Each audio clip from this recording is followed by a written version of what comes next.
Welcome back, guys. Welcome to the second episode of TBS Lifestyle. What's up? Last episode was really good. Quite enjoyed it. What did you think? Definitely. It was quite something, actually. It was quite something, quite an experience. Back out of the same-ish location, just a different spot, I guess. Yeah, different spot this time. They're having a 420 event, if I'm not mistaken. Yeah. 420, guys. So, yeah, let me just dive into it. Let's not waste any time. Some people are getting bored of me already. Joking. Where are you right now with Vehicles. Oh man, this week has actually been quite interesting. I saw a couple of cool stuff, I won't lie. In my neighborhood, at least, we get to see a couple of nice vehicles every now and again from like lawyers and stuff because we have a courthouse. Yeah. So we got to see an e-tron this week. Really? Yeah, a red one. The guy had it wrapped in matte red. I'm not into rapping, you know? Really? Nah. I feel like it takes away the beauty that the painters did. True. Yes. You understand? But even though I know that these cars are painted by robots right now, but it just takes away the beauty that the designer envisioned. I won't lie to you, I do like rapping. I don't think I like rapping old cars though. I don't like rapping cars with a more classic paint color or a more classic feel. But I do think like modern vehicles that have a little bit more of a boring aesthetic. You know, rapping does help. Just set it up a bit. Because the e-tron looks different more than anything. It doesn't look like an Audi anymore. I think that's for me the biggest thing. So I'm still on the rapping. I still enjoy rapping. But obviously there's certain cars that, I won't touch, dog. You won't touch? Certain cars that you just paint. Yeah, certain cars you need them. Like for me right now, the new cars that we're getting right now, one car wouldn't paint. It's your Haval GT. That car, it's a mean beast. Yeah, true. And you it know? comes out in some interesting colors. Yes, you understand. Oh shit, look at that speedboat right there. Fuck, that's a speedboat and a half. He's even wearing a helmet. Yo, dude. As I was saying, paint. The paint is something else, eh? And also taking care of the paint that you put in the wrap on top of. It's quite difficult for me to be like, are we really sure that the time we unwrap this thing, the paint will be in a good state? So the results that I've seen, because that's one thing I looked up, because apparently people have been selling vinyl as a pro to save your paint. Yeah. The results that I've seen actually depends on the vinyl quality, depends on the person who's actually going to be doing the job for you. But a lot of the cars I've seen actually come out showroom quality. Genuine showroom quality. Because a lot of the guys get them wrapped, real early, you know what I mean? Yeah, real early. The thing is, what I learned about the wrapping game is that off showroom, straight to the wrap. You know? Even one of our boys did that actually. Yeah. He got his car wrapped at the top straight from the showroom. You understand? So it's another thing, but now we're wrapping these cars. Is it legal? No, apparently not. So this is the scary part is when I looked at it, because one of the first guys I saw wrap his car was a cream white Cruiser. Yeah. And he had it wrapped in a matte black with the scarlet. Oh my word. Yeah, so it did not look like it goes just on this. Yeah. So I don't think because I think it was late last year. Yeah. There was a roadblock where Becky Taylor was there. And they were under wraps. Like, I was wondering, because what he said actually made sense. Your car, when we read it on the system, it says it's white, but when we look at it, it's black. All kinds of weird colors. And there was also a couple of soccer players that got in trouble from Pirates, if I'm not mistaken. Yes. Yeah, for wrapping cars in their odd colors. Yeah, so be very careful when you wrap. Rather wrap your car close to the color of your clothes as possible, because that will get you in serious trouble. The law. And that's where we are. And winter's coming. Winter's coming. And winter is arrived, actually. And what I've noticed is a whole lot of people are not really preparing their cars for winter. But do we do a lot of preparation? I know other countries have a difference in weather, their summer and their winter is totally different. Ours as well, but do we really take our preps? I don't think we take our preps. We don't actually, and that's where. And if you want to see how we are not taking care of our preps, our way of the prepping of the car for winter, is that in the morning the road is so ice and slippery. Very, And then that's when we have very. most of our accidents during the winter season, actually. Yeah. People are sliding on the road, and it's becoming a bit of a problem.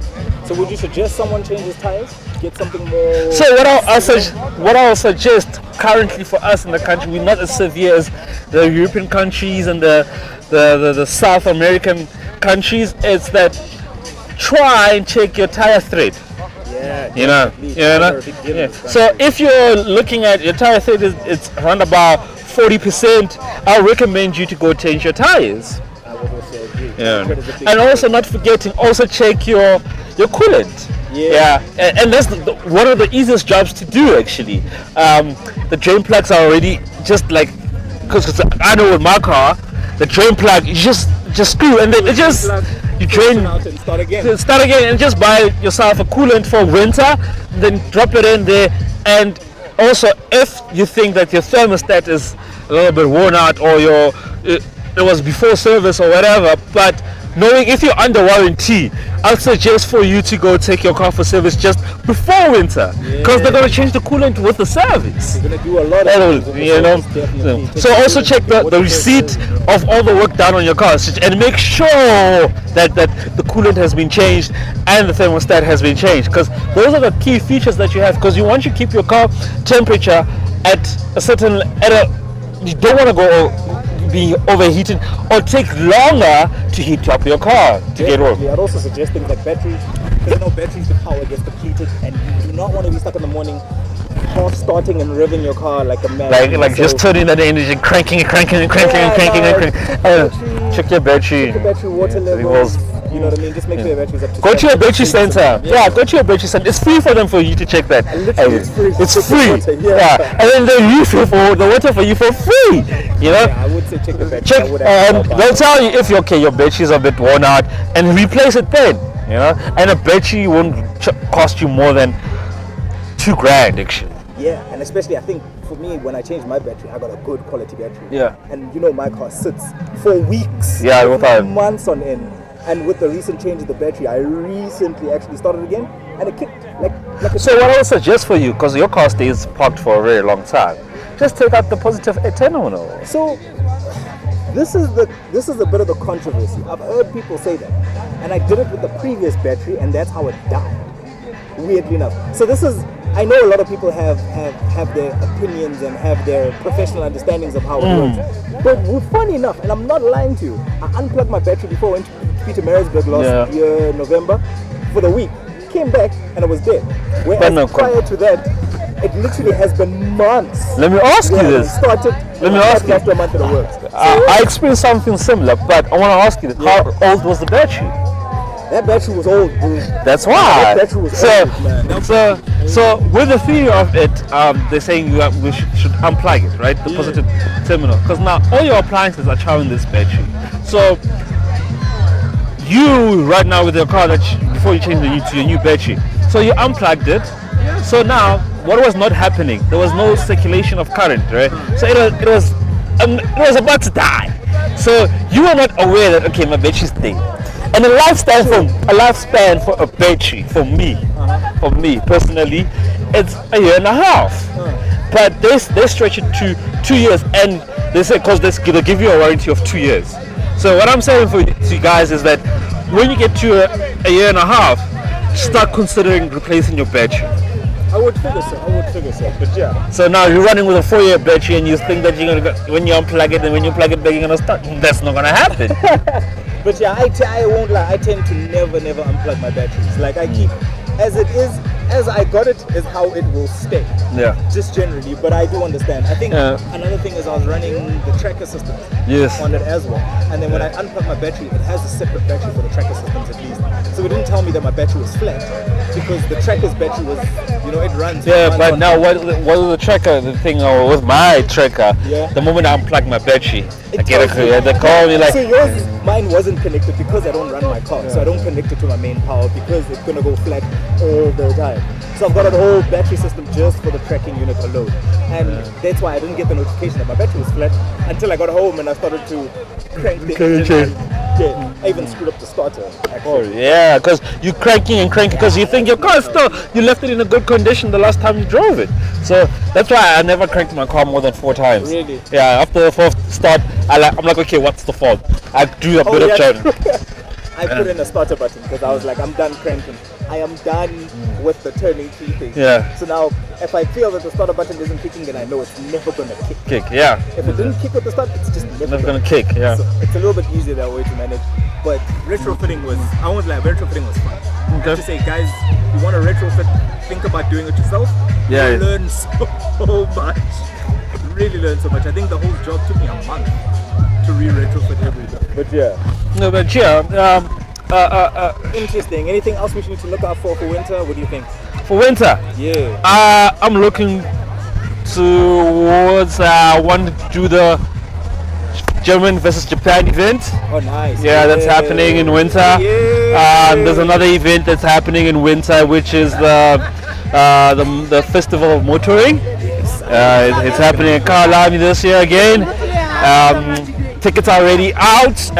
They're selling for 200 Rand for now until the 30th of April, and then they're going up to 260. So if you're looking for getting those tickets, get them now.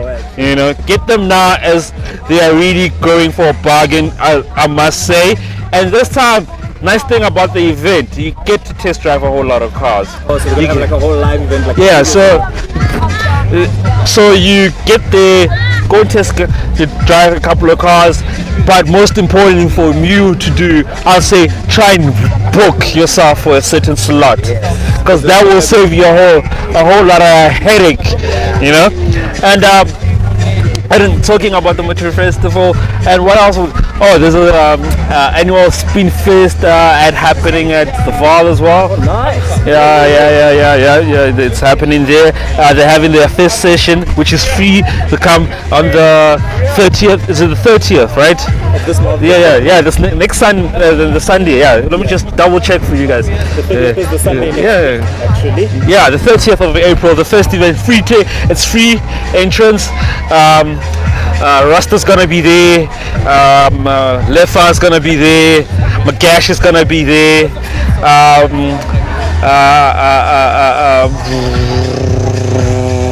a whole lot of guys are gonna be there. There's just too many. I hope Vic Vidal's gonna be there as well with his car, if he's not busy, because that's one nigga who's always busy around. He's running around everywhere. And that's it for me for now. But thinking about what cars are you looking into right now? What is sparking your interest? Oh man, I've been on Bucky season. I've been so much on Bucky season, I won't even lie. Like, I think the Bucky scene is going to be growing quite well. I want to see what they're going to be doing with the new technologies and stuff, because I think our country is doing well with Buckies. But we've kept the technology side of our Buckies, for a long time, whereas everybody's been, looking at their pickups and getting screens and so on and so forth. So I've been big in the Bucky game now, just trying to look at what people are bringing on. I like the new Isuzu. The new Isuzu, yeah. Genuinely like the look of the new Isuzu. That was very different. We're actually commenting earlier about the size of Bucky's. Yes. And the Isuzu is the one that actually hasn't grown much. It hasn't actually. I just like how they just kept it where it is. That wheelbase is working for them actually. It really is. Like I saw the Navara. That is quite a big vehicle now. It's got quite a big front end, but I understood why they went bigger, because they were accommodating for Mercedes-Benz. So you do need a little bit of versatility. And then the two, I mentioned them last time I mentioned them on episode 1. I mentioned them again because I still think it still surprised me. Ford and V-Dubs. Yes. Amarok and the Ranger. Yeah. Such a weird two. A weird two, right? They look the same, but they don't look the same. I know you're a little bit off ends, but the smiley thing for me, the smiley thing gets me. I can't deal with the smiley Amarok face. Yeah, I think if VW would give us an outline of the Amarok, I'm hearing rumors. Yeah. I'm hearing rumors because of the Raptor. Yes. I'm hearing rumors so that it's going to be a bit of a, we don't know if they're going to call it an art or what, but that thing's going to be mean, because what they did with their last top of the range car, which was a what do you call it, the edition? Amarok. the V6. The V6, bro. Yeah, that okay, that that V thing was- that thing that 4Motion was just murder. That was like that will lift up your mother's skirt up, guys. I That think it took the 4x4 game, the Bucky game, and yeah, it took it very far. styling wise, Guys. that Amarok looked the business. It had a brand that this country loves, Yeah. which is V-Dub, and then on top of everything, it actually genuinely was a performer, Yeah. and not a diesel performer, a Petrol performer, and that's something different, because most of the guys now in the bike segment, where they're top of the range car that's outperforming, it's diesel. Yeah, but I mean, I think it's always been easier to make a diesel performer car, even though it hasn't been attractive. Yeah. I think that's been the difference. Is you can make a diesel performer, but not many people are attracted to diesel performance cars. You know what I mean? But I'm looking forward. I'm really hoping V-Dub and Ford, make a deal with the Ranger. I want to see what V-Dub can do with something the spec of a Raptor. Sure. You know what I mean? The spec of a proper. I think now, because they have the engine in their yard, it will be more of a, we don't want Ford to know what we're doing. You reckon? Yes. You reckon they built something quite? Actually, I heard rumors they are working on something, and they told Ford to stay a little bit back. Nah, it should be interesting. I really hope they do it, and I really hope they compete. Because I mean, Ford and Toyota are competing now. As in, they're in the The cars, GR is they're in- just got some competition from competing. It's no more just. I won't lie to you.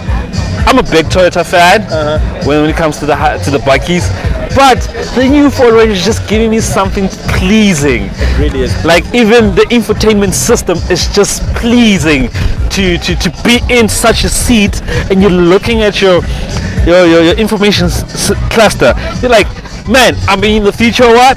It looks like the future. It genuinely looks like. They've digitalized so many things there, and the technology is so brilliant in that thing, guys. I'm happy that they did not take the technology from the V-Dub. I'm glad that they kept it Ford. Yes, I love that. Green, Yes, look. like when you look at the Amarok and the Ford, they're quite similar in some extent. But when it comes to the technology part, each manufacturer kept their own identity They there. just figured out how to be themselves, but I have to say, now Ford took the game forward a long time, and I think it's two companies that literally took the Bucky game one step, and then another one just takes the next thinking step about all the time. VW not being such a legend in the Bucky game and just joined us like a decade ago. Did some really big things. What they have accomplished is crazy. Genuinely is. It's a big market because I mean it was dominated by Isuzus and Hilux. Yeah. And so forth. And then the Chinese every now and again would It's something nice, yeah. P series, something that really looks good. But yeah, no, And then Mercedes just, bro. yeah, no, that was all the just right rough. formula, worst execution. Yeah. Nah, that was actually all right. What was the worst thing about the Mercedes for you? For me, it's the ride. Yeah, The ride was terrible. but it wasn't supposed to be. Okay, yes.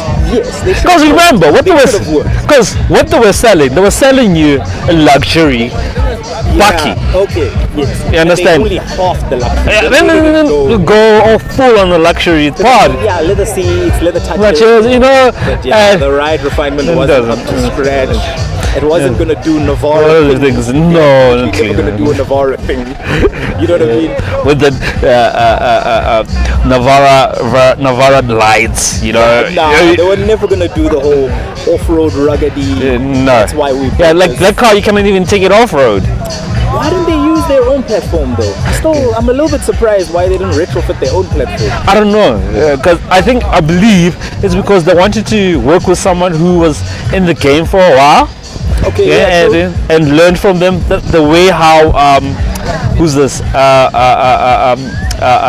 Tata was introduced to using other manufacturer stuff to tap in, and how they tapped in the market. And look at Tata right now, they're a big manufacturer owning big names. Yeah, no, Tata, I have to say, Tata's strategies in terms of buying motoring was genius on epic proportion. They have a lot of technology in their dark house. Okay, now still staying on the Ford segment. honoring Carroll Shelby, Ford released the 100th anniversary edition of the Ford Mustang. Nice. Guess how much horsepower this thing has, bro? 750 HP on the thing. You know, and yeah, guys. Are they using last year's engine? That mad monster of a thing that they put on the 500, I'm guessing.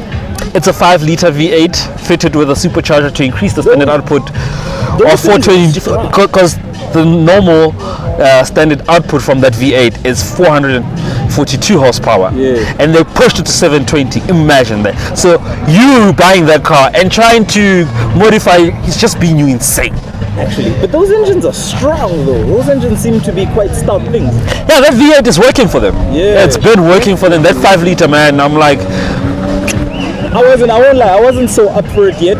Yeah. Like the first time I heard that I was going to get a 5-liter V8, I was like, okay, good choice, but safe choice, you know what I mean? I thought they'd maybe push for like a 5.7, because as well, they have an EcoBoost. So I thought they were going to overcompensate the EcoBoost 4-liter thing with a massive engine. But clearly the 5-liter does some work. Yeah, it does some work, and it comes with a nice 20-inch alloy wheels and pricing at 2.8 mil. Hey, that's actually good. That's actually real good. I mean, the vehicles that it's competing with are at about 3 anyway. Yeah, and that Super Snake is gonna be doing some crazy shit on the road, and I can't wait to see it on the road, and I can't wait to drive it. We don't get a lot of Super Snakes here. No, we don't. Have a big Shelby contingent outside the Cobra. Yeah, Cobra we do. Is our big Shelby. Yeah, but they're working on it. They're working because Shelby opened a garage in Cape Town when the Mustang came for the first time in South Africa. So the club the Mustang club had their own meetup last week on Sunday in Sandton, and it was a quite good turnout. I'll share the photos with everyone. I was there actually. Yeah, it turned out really. I don't believe that we had so many Mustangs, dude. A lot, man. A lot. But the Mustang does, and I was telling you, Mustang does numbers. The Mustang really does the numbers. Like genuinely, the Mustang is doing the numbers in this country. So I mean, even as a new product, it's doing the numbers in this country. Yeah. So I'm actually quite happy, and I'm actually quite proud of it. I'm thinking, I want to see what else they can do with the 5-liter engine. Yeah. Because I mean, in this country, we don't get a lot of American cars. We don't. We really and which is really sad, because I was checking even now. I'm looking at the Chev, the Charger. Dude. We generally don't get any of the Chevs, any of the nice Dodges. We get the family Dodge car, and then every now and again they'll throw us an SRT. Jeez. But even then it's Chrysler. And then most of the STR8 that we get are majority Jeeps. Yes. We don't get any Chev products that are like sporty. I don't know what's. I think the last one was the Neon RT. What, 2005? That's way back, man. Yeah. So, but anyway, let's just. I don't know. We'll see how things pan out. Yeah. And I'm looking forward to what the Japanese and the Chinese are bringing to the market. What is it again? The Omada. Yeah. Okay, that's a really interesting car. Very, very interesting. Like the thing, it's futuristic like crazy. I like the seats. I like the infotainment system. I like the lights. I like the wheels. It's just speaking new generation, new hybrid seasons, EVs. It's speaking to us, but for me, I believe the South African market are not really ready for the EV market. No. But I would say the hybrids, we are ready for that. We can start pushing that full throttle. I would think so too. I like the Armada, man. I think I like the Armada's shape, and I like what it represents. Because I think our cars have, ever since the Chinese got here, our cars have actually looked very German. Yeah. Every single car has looked either like a Golf, either like a Beamer, either like a Mercedes-Benz, you know what I mean? No disrespect to them, they make some classic cars. But I mean, you can see kind of the German DNA throughout. But with cars like the Haval, yeah, because they launched the C5 here in SA. Yeah, actually. Yeah, but sure. I mean, with cars like Haval now, you're just like, okay, this looks different. But now, and talking about because my worry was about the spare parts in the country, and highlight that, and that was an issue with Tata. yeah, that was Tata's biggest, issue. and it's still Peugeot's biggest issue as well. Imagine. But what I heard lately is that they're building a warehouse where they're gonna stock. So parts wise, everyone's gonna be sorted by the end of this year. I have to say, if I have to encourage or tell about anything, get that warehouse sorted ASAP. Because I won't lie to you, we had a Tata at home, and that was the only issue that we had with the Tata. It's fine, it's cheap, parts are not that expensive if you can find them. Yeah. So I have to say, Haval, get the spare parts thing right, genuinely, and you will have the market for life. Because they've got it right. The market is. They have a mass majority of the market. I mean, there's so many people who own Havals now. I mean, from the H1 all the way to the H6. Yeah. They have literally scooped up a lot of the SUVs. Yeah. And those people they're dominating the SUV market right now. They're going to need their car service. They're going to need their car. I mean, insurance is going to be able to pay you out. But I mean, you're not going to wait 6 months for your car. You know what I mean? Right now, you own a Polo, you get crashed, it's 2 weeks and it's back. Even a week. Even a week. You know what I mean? A week. So if you're doing it yourself, besides going to, you know what I mean. You can do it in a day. It can be really quick. You fix it, paint a bridge today, tomorrow spray paint that thing, Wednesday on the road again. And I think that's the only thing that's going to be holding up a lot of the new car manufacturers, such as Haval and such as Titan and so on and so forth. You know, when they get to this country, get the spare parts thing sorted. Because we want to buy things like the Armada, we want to buy the H6, as you can see. But people are still scared, man. People are still scared. People are scared. Talking about the GM motor group as well. Yeah. Corsa Light has grown. There's a new Corsa Light out. Looks quite nice. 1.3 liter 8-valve engine. Okay, not bad. I thought it was going to be like 1 liter something. 65 kilowatts. Okay.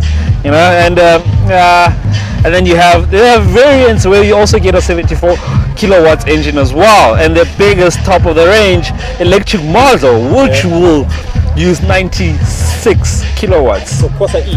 Yeah. In retrospect. In retrospect.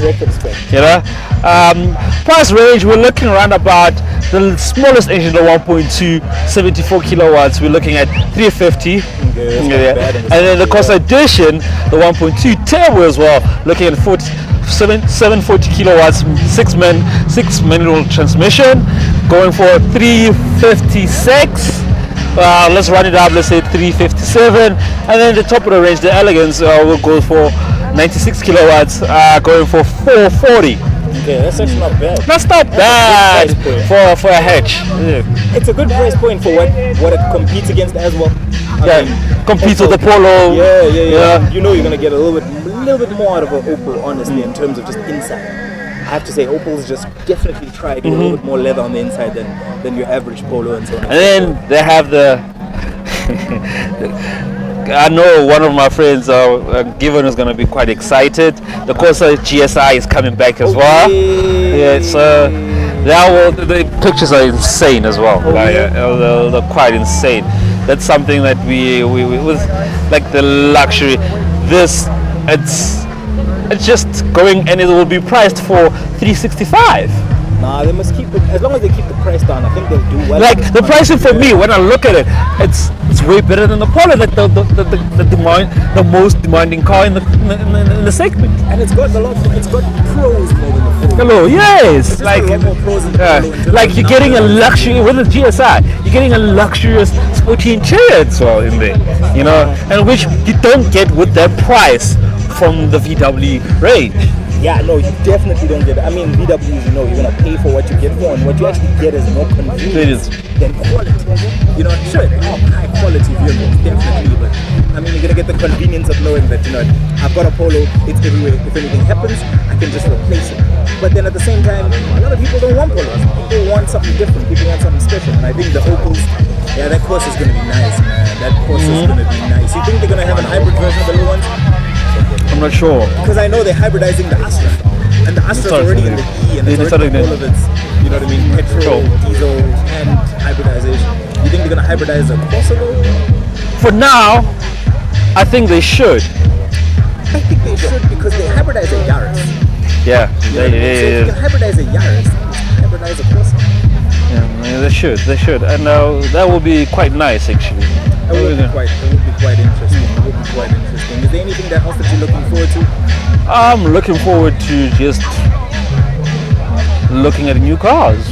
Yeah, no, I think this year Like is going to be quite spirited. the way we getting all these updates month to month, week to week, the cars that are out there. But my biggest problem is the price range, considering the inflation that we're experiencing in the country. Oh man, not even just inflation. I think inflation plus dealer markups Yeah. are such a thing in this country. Because now I'm seeing a whole lot of consumers going to the second-hand market and phasing. Pushing up the second-hand market quite a bit. Yeah. But I think that's what happened as we're just after COVID, when people weren't buying cars and they saw it was cheap. Yeah. Everybody flooded to the second-hand market. And the prices just Oh, okay, dude. Yeah. So. But yeah, no, I want to see. I think they're gonna come out at some serious prices. I mean, I saw the Beamer this week, G82. That's so expensive. That's blading.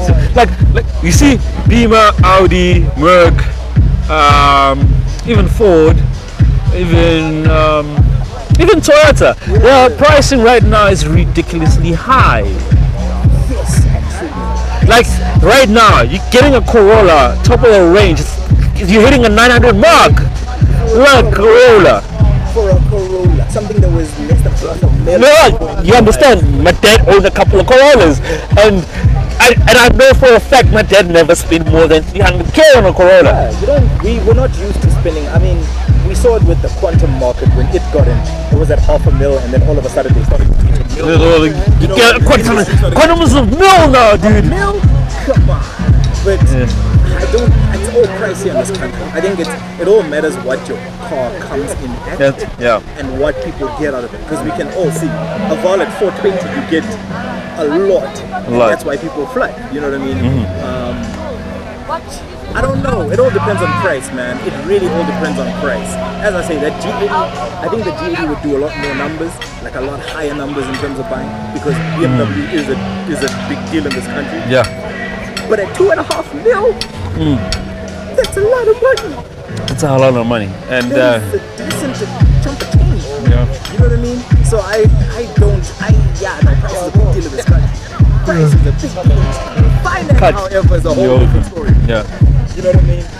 But no, price is a big deal in this country, man. Yeah. We're still out here. Just please excuse us, the sign is going to be flying around. We're going to try and keep it up. We actually got a special person with us today. One of the stalls, such a pretty smile. Her name is Low Game, and she owns Baked by Low Game.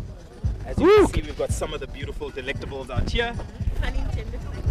Fully pun intended. Fully pun intended. So, Baked by Low Game. I was actually having a conversation before this, just trying to find out, when did you start this company? I can call it that. Well, when you say company, I started 2 years ago. Yeah. But baking has been 5-6 years. Oh yeah? Yeah. And how It's did actually a funny story. this journey of you baking start, if I may ask? I was just fresh out of varsity, Yeah. broke as hell. Like everybody. Needed money to send CVs. Uh-huh. So I'm like, okay, let me do something. Side hustle. So I started baking. And okay, it was sustaining. And then COVID happened. COVID blocked everything. So now I just figured, you know what? If I can get a job and get retrenched, how about I give myself a job? Because I'm not going to find myself. That's good. I like the notion rationale. That was actually very good rationale. That's pretty cool. I wanna ask about what you actually have for us today. Okay, so we have carrot cake. Okay. Well, clearly you can see with the mini carrots and stuff. Don't mind that. Yeah, we'll get that later. And then you have my invention, the chocolate malt.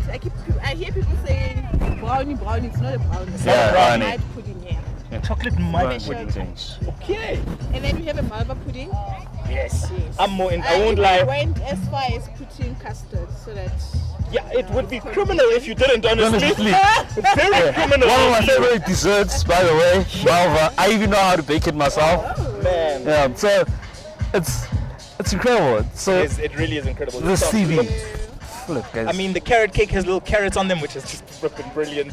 Brilliant, Like dude. you really, it looks like you really have taken the time to actually, produce something that people would want, and I really like that. Really like that. So yeah, You welcome have to to be TBS happy Lifestyle. to pay for something. Definitely, yeah, man. So, yeah, welcome to our podcast. We won't call it a podcast, it's more of an informative podcast.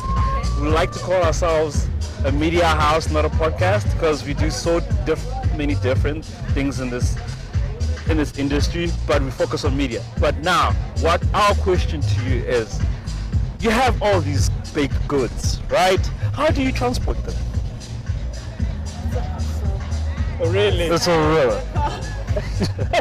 Okay. So you don't drive, or you don't have a car? I don't have a car. You don't have a car? Well, I can drive. I can get a car every now and then. Yes. But mostly I prefer that you come and get it. Yeah. Okay. And if you insist that I deliver, we're gonna have to settle the boat. Oh yeah. Oh, okay. Yeah, I mean the ride halos did make it a lot easier for people to move around, and did make it a lot easier for businesses too, because they accommodate for things like packages and so on and so forth. Okay, that's really dope. So since you don't have a vehicle right now to do all this transportation of your products, what car do you think will be the best car for your business to do these deliveries for you? I want a kid. A caddy. I don't think I know I need a kid in my life. You need a kid in your life. So are you looking brand new or second hand? You both. So what I'm going to do is not actually advertising these people, I'm just going to inform you. So have you thought of getting funding from Vodacom? I have, but I don't know the rates. I never went as far as researching. I just felt this Vodacom is expensive. No, you know what they do? Wow! So what they do is actually evaluate your business and check how much you're making and so forth. And then you go to them, look, hey guys, I have this business and I'm in need of transportation and so forth. Probably you're also needing baking trays and so forth. You don't know what you need, right? Yeah. So you cannot and then you can just ask them for a loan, and then those guide you how to run your business and make profit. I think that's a selling point right there. Oh, very good. Yeah. Very good. Because normally people just give you money. And they don't leave you to figure it out and not guiding you how to actually help you to pay them back. Yeah, exactly. You understand? So I think the initiative that Vodacom is just bringing out is that, guys, we know that you are struggling starting young businesses. Here's an initiative where we can give you money, but we'll also empower you how to run your business. And then you can get that caddy of yours. But the caddy is a very good decision. It's a actually, very I have good to decision. say. I won't lie to you. It's reasonably priced. It has all the goods that you want. So if you're looking for a caddy, are you looking for a full panel van or a caddy with 4 seats and then you have that boot space in the back? I would like the 4 seats with the space. Yeah. My reason for family. Oh yeah, Yes, take them too because those seats sometimes. you can just fold them up and you get the panel van space. When you start hiring people, you need to have space to do them. Yes. Yeah. I'm glad you're looking at growth. Very good. This is looking at growth, baby. No, it's very nice, very I don't nice. want it very to be nice. just me forever. Yeah, no, that's No, it how can't big is be. your stuff at the moment, though? If I could ask. Just you. I have to say, for just you, you're doing well. I have stuff. Yeah, I yeah. have someone gonna come, you know. 'cause- Once in a while to assist you. Yeah, No, Yeah. it really is. It really is. I see your mind is focused on the important stuff, which is the creations and stuff. So, no, that's very nice. That is very nice. I really hope that you do get the caddy, though. I really think that the caddy. And when you do, or when you get the funding, come back to us and we'll try and get you the best deal in the market. Because the whole thing about us is that we do podcasts on vehicles. We like talking about vehicles, like talking about all aspects of vehicles, not just a mechanical or an engine, but the maintenance, the finance, the convenience, everything. So definitely would love to be a part of the journey to get you Right, while we a are caddy talking by about loading. vehicles, Yes. was in the market and then I'm searching for something similar but it's lower price. I think I came across a Renault something. The The tribal. Yeah, The 7-seater. It's reasonable the price. But I very. don't know if it's a good buy. Alright, so honestly, the Renault you're talking about, I think, is the cheapest 7-seater in Yes, South Africa at the market. moment. Yeah, it is. Engine-wise, I think, if I'm not mistaken, it runs the option of the 1.5-liter turbos, which is an engine that Renault actually runs before, yeah. if not the 1.4-liter. I might be mistaken. I don't think they have issues, honestly, because I see a lot of guys are using them for riding Halo services. Yes, yeah. But my problem is with the car is it's really an entry-level car. Very entry level. So with you running a business, I wouldn't advise you to get that car due to the seats are really not that comfortable. And no, trust me, you do. I'm not comfortable Like- taking the bus either. Okay, then. Very good point. Good point, but what I'm just trying to get you to, because you're also going to want having your family to ride in the car, and you don't want to be really and durability. Yeah. So for what I've seen, right, with the travel, it's not a good investment car. It's something that if you're running a business, something like this, if you buy it, I wouldn't say own it. Rent it. Or figure out a way not to own it, yeah. But figure out a way not to have So it. I would take it on a lease.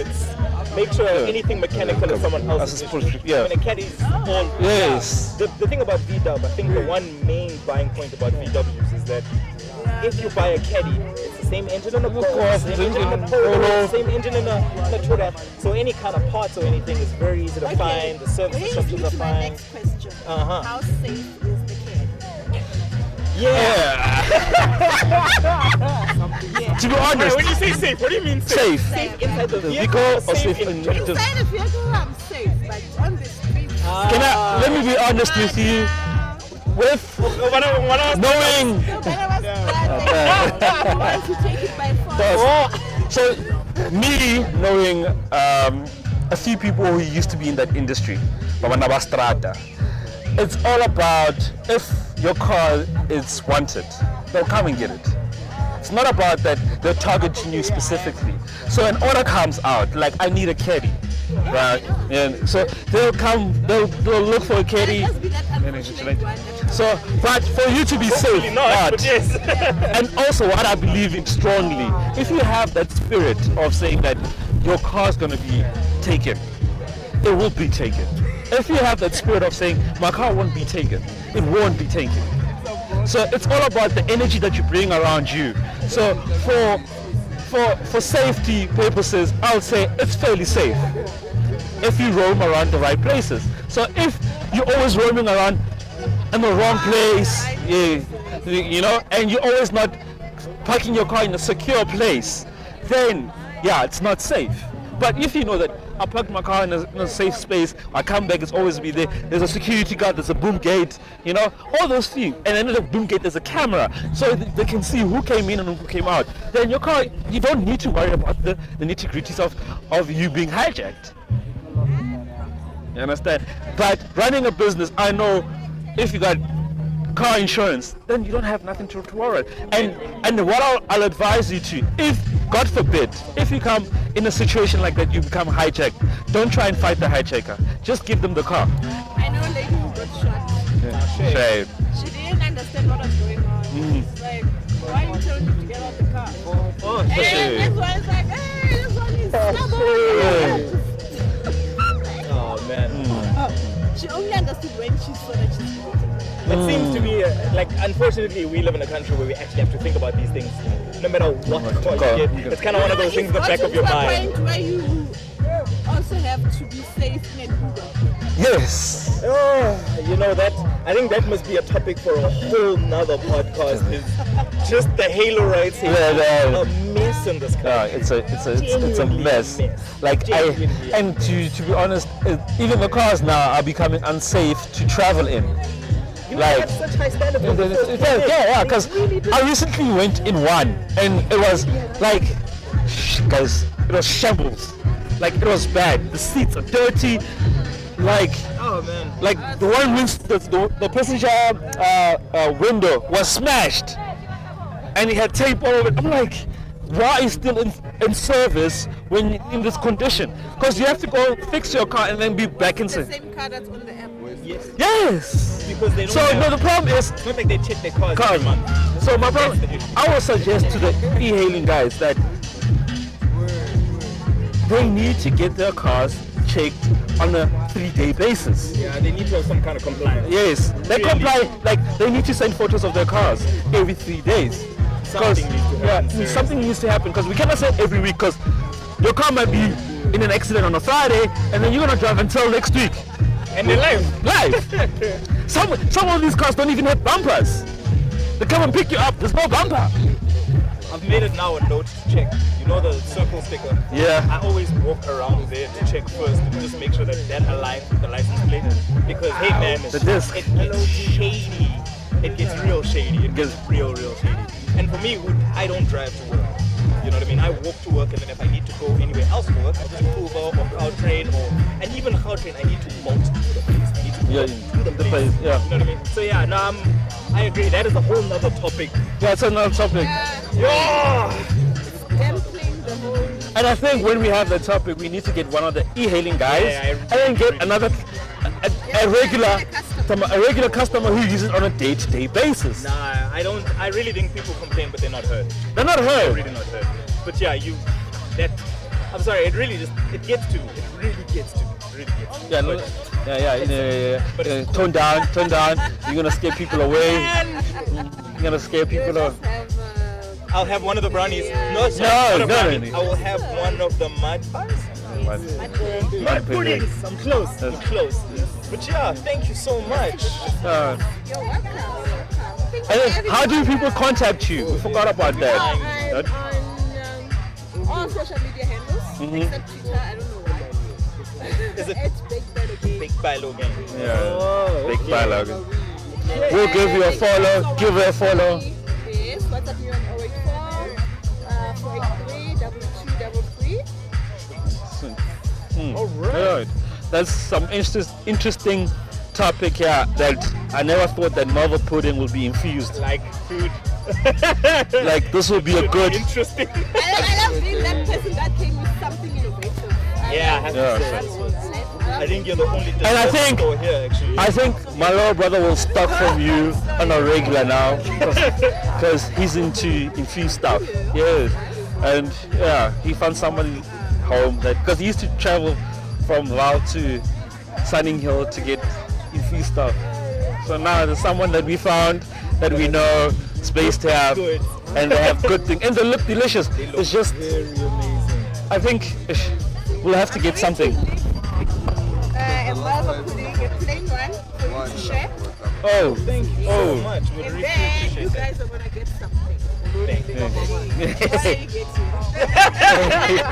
We'll talk about that one. We'll talk about that one. Okay, I have one of the non-infused mud puddings. mud puddings, but it's over there. Okay, I think we'll get that. We'll make a plan. Yeah, Definitely. we'll Thank get you it. so much. You guys can come here and leave. Still not time. We came here for this. He came here to talk about We are too focused. To find out what people think about certain things. you know, because it's really quite interesting to find if people are really knowledgeable about the cars that they really want and what's out there and the pricing. Like you found out some things that you're not aware of, and that will help you in the long run. And we are very happy to inform you about those things. And we don't charge anything. For us, it's just giving back and saying, hey guys, this is the things that are out there. Don't go rip yourself. The thing is, most of the time, people go to a dealership and then remember, that salesperson is there to make a profit. He's there for the money. So What's the he'll information? give you the highest interest and the highest offer and say it's the lowest offer you can get. And another thing when you buy a car, just FYI and for everyone, don't do in-house financing with the dealership. Never, ever, ever do that. Seek your own finance. Seek your own financing. Negotiate your own finance. Like really, contact your bank. Contact all the banks that you want to get financing from. They'll give you the best rate. Yeah. And remember, these banks work with these people. So the bank will offer you, let's say, 7% on the car and say, this is how much we're offering you, let's say 150,000. The dealer will come back to you and say, the bank is offering you 8%. Because they have to make commission. Thank you. And it ups on their commission, they up the sell price. I understand. It is a bit of a... it's a tick and tag. It's a tick and tag thing, yeah. So, thank you for coming to us and sharing us with a malva pudding, and then we get some infused mud pudding. The mud pudding, and then we were like, we'll tell you. Oh dear. We'll tell you. Nah, definitely. Thank you so much. Yaba. Mama le papa o re buile. Re tsere di kgang tsa gasheko tsa hore mathakane a ko Tokyo. Hey, mathaka a bo Tokyo. Ke mathakane ko Tokyo ntate. Bona ya wotsa, bona. Tokyo, the guys from Tokyo which you're talking about are the guys from Honda. Yeah, Did you hear what they did? I heard. Give the people out there what's happening. Tell the people out there what's happening. Honda Civic Type R sets a new front wheel lap record at the Nürburgring. Big time. What's the time? Did they have the time there? The time is 7 minutes and 44.881 seconds. That's actually really fast. That's really fast for a Nürburgring, guys. That is actually like genuinely really fast. Yeah. Man. This Type R is a VTEC 2 liter. The best. We know like VTEC. K20s, bruh. K20s are too much for good life. That engine- 243 kilowatts on the front wheels. What do you think about that? that is a decent amount of power. I would say that that's the limit, but we all know that anything can happen from here on out. Every time we think we've reached a pinnacle, Yeah.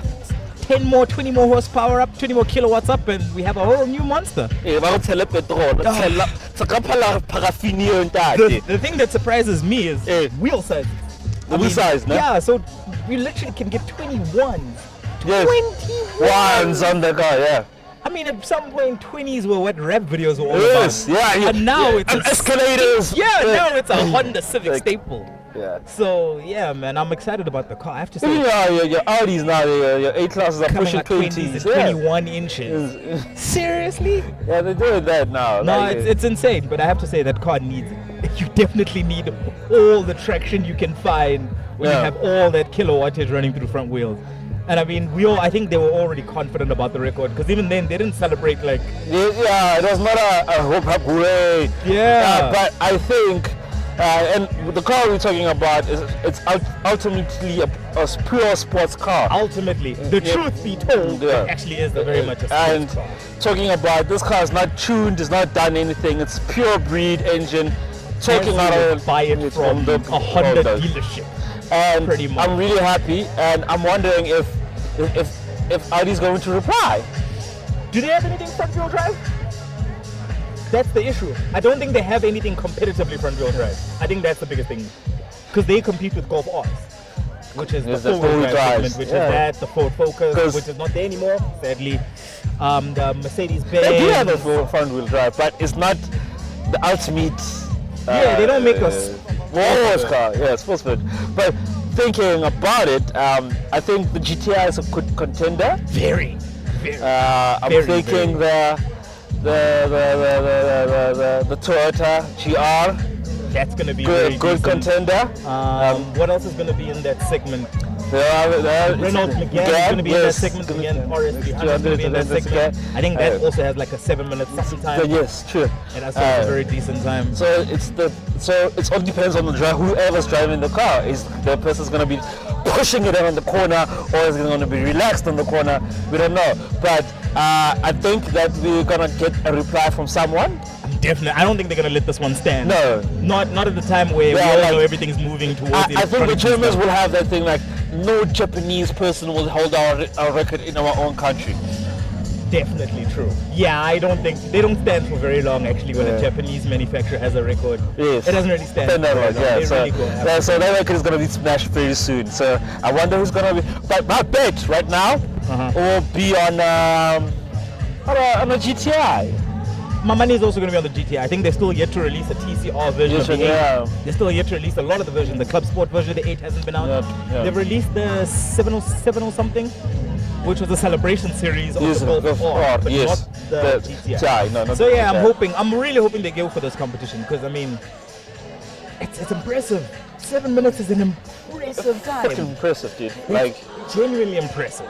it's the bonkers. That's Porsche times. Yeah, They're literally now Porsche times. those are Porsche times.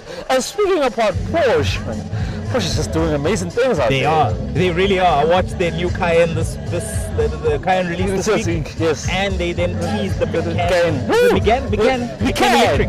Yeah, Macan electric. Yeah, that looks interesting, I have to say. Porsche, if you see me, you see me. If you see me, if you see me, you see me. Please, You know? please. I would love to see the electric Porsches, man.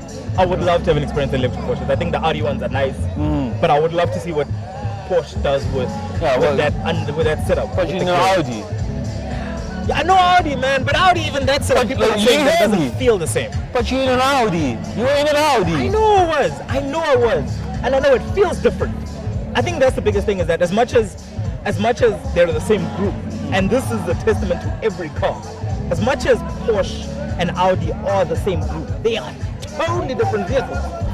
And it seems what I've read is people are taking on a bit of a lopside because now Audis with the electric systems can drift, and the Porsches don't. Yeah. You know, you have to get a whole electric rear-wheel drive Porsche to drift, which is a electric. base Taycan. So I am looking forward to seeing what Audi does, or what Porsche does on the inside specifically, and driving techniques. The Audis are nice though, I have to say, the e-tron is a genius. But I'm also disappointed in Honda with the Civic RS, man. I'm really disappointed with that car, guys. Yeah. Like doesn't look the part. Yeah. And We in our country it's the RS, ne? yeah, we have the RS, the sedan, and it doesn't look the part. It's a gasoline drinker, yo. It's a gasoline drink. Yo, yeah, not two. Does it got the 2 liter, the 1.5? It's the 2 liter. I'm sure it's the 2 liter, yeah. Yeah, it's the 2 liter. I'm sure it's the 2 liter engine. It's the 2 liter. But I don't think it's the K20 variant, like the big Nah, it's not type the. car. no, I think no, it's no. just the standard 2 liter car. Actually, it's not. It's a 1.5 liter, ne? It's a 1.5 yeah, liter. okay, I figured as much. It's a 1.5 liter, and guys, and for me, and the capacity they say it uses 6.2 liters per 100 kilometers. So that's a lot, chief. It's a lot, and it's a lot comparing to what else they have. Yes. Because they've also got the PHEV, Yes. the plug-in The hybrid, hybrid, yes. which, for all Yeah, intents and it's a- purposes, for those who don't know, So- is killing people in terms of efficiency. See. They're at 8 mpgs in its miles per gallon. Yeah. In our country, it converts to just about, if I'm not mistaken, 12? 12, yeah. Oh, no, I'm sorry. No. I am bad. I'm doing my mathematics wrong. You're It doing converts it to to 4 liters per I get 100. it. That's Yeah, the one I'm you looking did it the Yeah, I other did way it around. backwards. You did it the other way around. Yeah, I So did it we see backwards. who was not listening in class. You know, And I but- greet you. I was that person who always like was always answering. Yeah, they do 4. So I think that's a bit of an odd spectrum. If you really want a Civic, I mean, the PHEV is now selling itself as a stand-up. It really is. So that should be interesting. But the RS was a bit of a disappointment. But at the same time, I don't think people are going to buy it much in this country. I don't think people buy the semi-sport Hondas. They either buy the full Yeah. Forgot to talk about the Uno, The Uno. the vehicle from the future. Okay. What's happening? You remember when they used to say back in 1985? They said this dance of robots will also take place in Tomorrow Factory, where the fire engine was created. The Uno was the first vehicle to be used. The Fiat Uno 40 years. Fire. Yeah. Fiat Uno Fire. Uno was celebrating its 40 years anniversary Yeah. this week. Let's say this month or year, and yeah, like it was meant to be the car of the future. Was it? Technically, it was. It was. It looked Very light on fuel, very light car, very affordable. You know? Oh, it actually was. You Do you think it was going to be an icon as much as the VW Golf. Yes, I believe so. Even though it's an Italian car, but it gets that recognition. Status, yeah. No, in this country, I think it's gonna get that status big time. Because all right, favorite version of the Uno, because I think everybody liked like one specific one actually. don't remember what version it was, but Theo Mariani, our good friend, had one. That was my favorite because we were able to fit. We were able to fit close to 15 people in that that car, was a monster vehicle. and it drove beautifully. It actually was, and it was reliable, and it actually stemmed, and we actually tortured that car quite a bit. Yeah, we did. We really tortured that car quite a bit. until he got a bent up buggy. Yeah, definitely, and then it was a lot better. Yeah. So. But what's up? So it was so mindful that car was so brilliant at a time and era, and for us as being high school kids to experience that at a time, like Yeah, it was- fitting 15 people in a car, it was just crazy. Nah, it was a bit insane. I like the Uno Fire. I think the Uno Fire was just their base. You know, it had all the luxuries, but didn't have a lot of luxuries. And I also like the Uno Turbo. The Uno Turbo. Was their one-time absolute killer monster of a thing. Yeah. It was proper exciting. I think some people actually still own them around. Yeah, But that's you won't true. get them. That's You won't find them. Yeah, it's really hard to find an Uno that's really in good shape right now. Yeah. And if you do, most of the people don't want to sell that Uno. Yeah, true. You know, it's more of a family sacred vehicle that they are trying to keep for the next generations Keep to it and use. use it. I still see some cargo Unos around. Yes, Those the panel bands, looking yeah. things. But yeah, no, Uno is good. I to be a would legend. really like to see Fiat coming back with a new modern feel of the Uno. Actually, something in the segment of like a Peugeot 106. Something in the Smaller, yeah, it's smaller segment or your hatchback. I'm trying to think, what do they make now?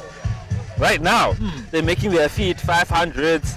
Oh, yes, the 500, that's a big thing. Yeah, yes. All right, 500 wise, yes. There is a 500 though that I like, which is the diesel clothing company. Yes. Actually collaborated 500 Is to it? Oh, make a diesel Fiat Fiat 500, 500. which is a Diesel car. Yeah. And it was very interesting. The rims are changed, everything. Even the logos or the badges are all diesel. So that was 500 was a very, a very Interesting. ingenuitive, interesting experiment, I would call it, from Fiat. But I don't think it picked up as much as I believe they would want it to in this country specifically. Yeah. So it would be a good idea for them to come up with something, that kind of meets our South African market in terms of small hatches. Something in the Polo line, Lines. something on those, something a little bit bigger than a 500, a little bit smaller than a 500C. 500C. Ooh. 500C is nice. 500C is nice. It's quite It nice is actually. quite nice. And if you get it in a bath edition, oh shit, that would be very amazing actually. But the Abbas are really, they're stunning. I won't lie. Abbas are- Nice compact car. A boss of You stunning know, vehicles. you know? Emotionally, they're stunning vehicles. Cool. They're really actually very good in terms of what they're trying to achieve. They're exciting. They're really Yeah, exciting. So So yeah, it would be nice to see Fiat come up with something in that range. You know what I mean? Something small, something fun, easy to maintain. Because I think that's another thing that's important. yeah, okay. That's all we have for today's episode, and join us for the next episode for more exciting topics and in the motor industry. And I enjoyed today's chat with Logan here, and Definitely, it was yeah. something that she raised that a lot of businesses don't consider. Considering buying a nice, I won't say panel van vehicle combi crew, but I'll call it a crew car. Utilitarian. Yeah. And that's quite. And she done her research, and that's what I would recommend it to get. Yeah, Look at the research. because I was looking at the reliability of servicing the car, having the parts there, and you know that you have a good brand who's been in this industry, offering that car in that segment for a very long time. Yeah. And by the way, there's another version of the Caddy done by Mercedes-Benz. Look here it is. But I wonder if Mercedes-Benz South Africa will bring it to our country. That should be interesting. It looks quite stunning. We'll dive a little bit deeper in the next episode, comparing the two cars, and that's something we'll try to do. You comment what cars do you want us to to analyze or talk about, like, but these cars have to be in the same segment, by the way, so that we can give you a more detailed view and what it really will, how it will perform in the South African market or on the South African road for you as a consumer. Yeah, definitely. That is, I think it's consumer progress is so important, and I think people underestimate how much research consumers actually do towards the products. We have a very good buying culture in this country for cars, and I think that is a buying culture. When we talk about the buying culture, we're talking about brand new cars, because we're one of the countries where we buy brand new cars. A lot of brand new vehicles. Because you'll never find a new person going in. Even an intern working, they're always looking for a brand new car. They don't consider second-hand cars. Yeah. The people who consider second-hand cars are people who are much older, going like your executives. They people who own more than one car, or own a new car, or just own a second one. But definitely, it is a space in this country that we still need to look for, and specifically for business vehicles. I think it's going to be very interesting to give people an idea of the different business vehicles they can get. And considering their business. Accommodate their business and their business growth, definitely. But that was actually an exciting day today to get into that. Don't forget to like, subscribe, and follow on other social platforms, and that's where you'll find us. And also go on the website to check our latest articles that which are published on a daily basis, and that's where you'll find us. And from us, TV Lifestyle, we're signing out. Till next time, we love you. Away.